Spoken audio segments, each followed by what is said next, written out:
देखिए यहाँ पर ये जो आपके दो टाइप के जो क्वेश्चंस हैं ये आपके सीधे इसी प्रकार से पूछे जाते हैं। तो इस प्रकार के इस प्रश्नों को आपको इसमें देखिए कुछ भी नहीं करना है, सीधा ही आपको आंसर याद कर लेना है।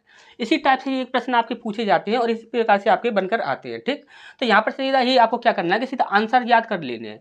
यदि यहाँ पर 10 की बात करेगा, किसकी बात करेगा, 10 की बात करेगा, तो वहाँ पर जो आपका आंसर देना है वो आपका कॉट स्क्वायर थीटा माइनस 1 देना है। ध्यान से समझ लीजिए, कॉट स्क्वायर थीटा माइनस 1। यहाँ पर देखिए minus 1 minus cot square theta इस प्रकार से भी दिया गया है, 0 2 इस प्रकार से दिया गया है, लेकिन आपको कुछ भी नहीं लेना है, सीधा ही आपको याद कर लेना है। 10 का उल्टा होता है कॉट और कॉट का उल्टा होता है 10। तो यहाँ पर 10 का क्या हो जाएगा, कॉट स्क्वायर थीटा माइनस 1। ठीक, इतना आपको याद रखना है, तो ये हमारा यहाँ पर आंसर हो जाएगा। ठीक, याद कर लीजिए, बस आंसर को सॉल्व कैसे करना है वो हम आपको पहले भी करा चुके हैं, लेकिन आपको यहाँ पर सॉल्व नहीं करना, सीधा ही आप याद कर लीजिए। सॉल्व करने का कोई भी मतलब यहाँ पर नहीं बनता है। ठीक, यहाँ पर देखिए मान याद कीजिए, किसका मान याद करना है, 1 माइनस कॉट स्क्वायर थीटा, और यहाँ पर कॉट स्क्वायर थीटा यहाँ पर इस प्रकार से आपको दिया जाएगा। इसी प्रकार से ये है और इसी प्रकार से ये है, तो कॉट का उल्टा क्या होता है, 10 होता है। सीधा ही याद करो 10 स्क्वायर थीटा, तो 10 स्क्वायर थीटा माइनस 1।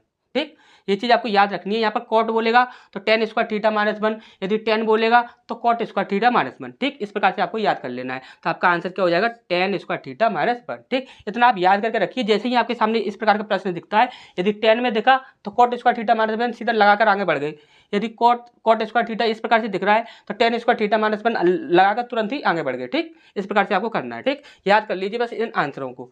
अब यहाँ पर देखिए ये काफ़ी देखिए बहुत ही अच्छा प्रश्न है, इसमें कुछ भी है नहीं है करने को। इसमें देखिए आपको पूछा क्या गया है, यदि 1 1 1 dot dot dot dot 1 n अंक 9 से विभाज्य है तो n का न्यूनतम मान क्या होगा। देखिए n से जो भी संख्या विभाजित होगी, सबसे छोटी संख्या कौन सी होगी, तो वो 9 ही तो होगी।